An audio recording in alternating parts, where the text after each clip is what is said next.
Today, I'm going to be ranking every single Five Nights at Freddy's game in the franchise. From the very first one, all the way to FNAF Ruin, we're covering all of them. And I'm going to offend you. I know I will. So I am a vet of the Five Nights at Freddy's franchise. I was around from the first game with Markiplier with the thumbnail of the scariest. This is the scariest game ever to ever exist. I was here during that time, and I've been here since 2014. So I know what the fuck I am talking about. We are gonna start off with the very first game, very first game. Honestly, I'm gonna put this at A. I honestly really like the first game. I think it's almost perfect.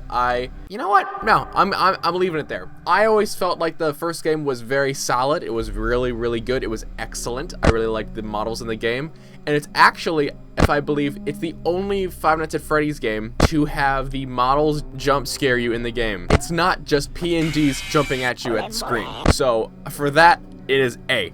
Also, it's a classic. This put the actual franchise on the map, so it's getting an A.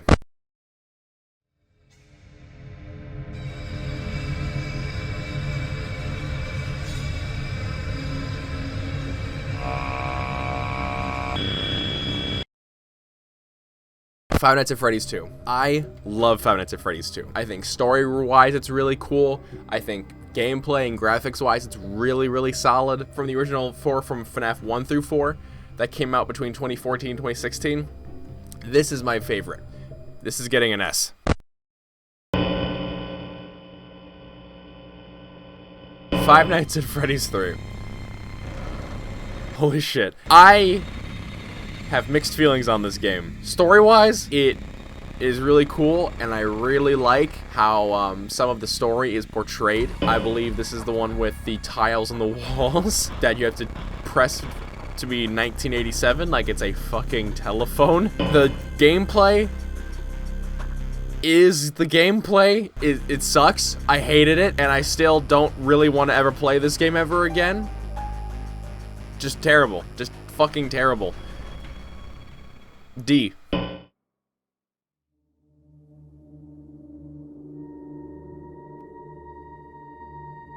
FNAF 4. This is where it all came back. This is when we were back in business, baby. FNAF was scary again. Scott proved that he could make a very scary video game. Love the characters, love the game design, love the story. Firing off on all cylinders here. Only issue to me is that, actually, I just remember, I was gonna say something about the character models, and I just remembered. This was the other one where the character models jump scared you. This is not just a PNG flying out at you at the screen. This is in-game models jump scaring you. Fully rendered, fully animated, which is really nice. I really like when Scott does this. Firing off on all cylinders, fucking solid game. A.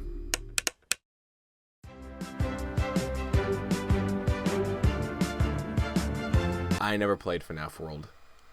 I never fucking did. If I'm gonna be really honest with you, I kinda don't ever want to. However, I saw what happened, how it was released for like $10, and then Scott didn't even fucking finish it, so then he went back and then he finished it and made it free on Game Jolt, and that's respectable. It seems like a pretty solid game, like just a solid like little spin-off game. Not my cup of tea. Never played it. I'll give it a C.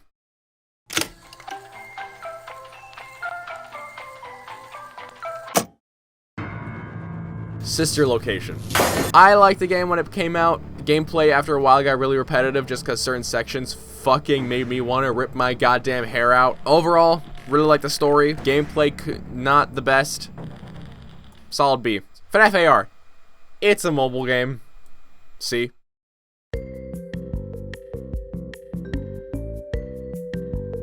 Pizzeria Simulator.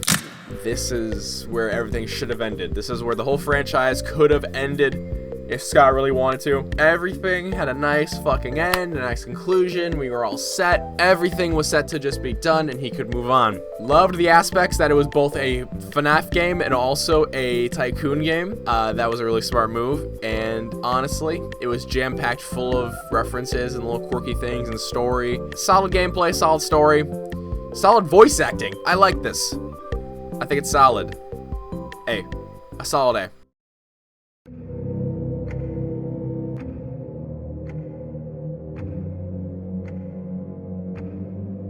Ultimate Custom Night. I saw Dawko crying over when he completed this because it was so fucking stressful. I've played it a little bit before, couldn't get very far, just because I was getting very frustrated and I didn't want to put a hole through my goddamn monitor. From my experience gameplay-wise, it's a B, because it's one big custom night, but it's free. I gotta give it B. Help Wanted. Never played it, however, it looks really cool, and I really like the concept.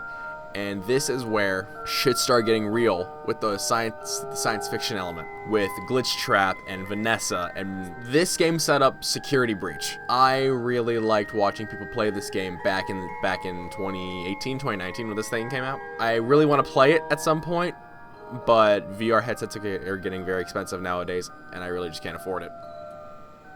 A.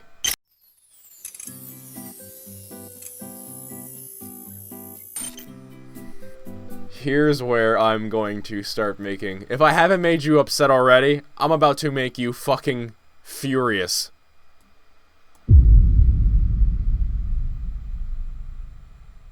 I said it. I fucking said it.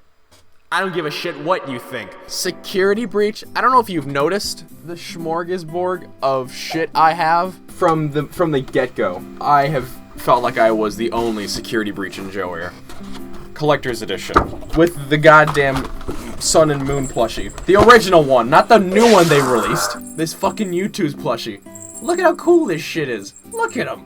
This fucking kick ass. I absolutely love this fucking game. I also wanted to fucking kill myself when I played this game because it was so goddamn buggy. You couldn't take 5 steps without the game just phasing you through the floor.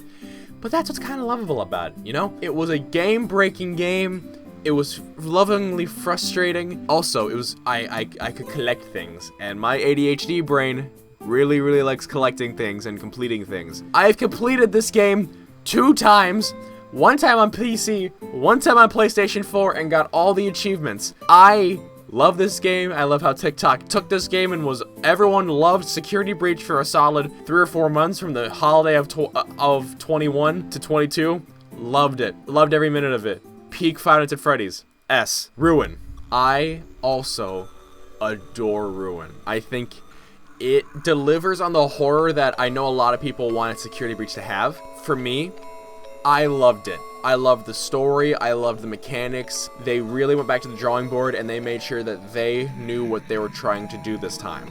Because Security Breach's big issue was that Scott left the project 80% of the way through, and they were scrambling because they had a set date. They just didn't have enough time to fully complete and polish the game, and it came out looking like a buggy mess. Ruin had the time and had the effort and had the mileage of Security Breach going for it.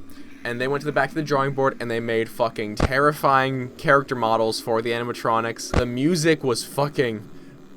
Oh my god, the music. Security Breach had amazing music, but Ruin has horror. It has like atmospheric horror music, which really tickles my brain. My only pet peeve with Ruin was I think it was too linear. I fully think it was too linear for my tastes. I love the open world aspect of Security Breach. I know I'm one of the few that very much liked the open world aspect of it. I just like exploring atmospheric areas. I adore it. I'm a big fan of Breath of the Wild and Metal Gear Solid 5. I just like, I'm a slut for open world games.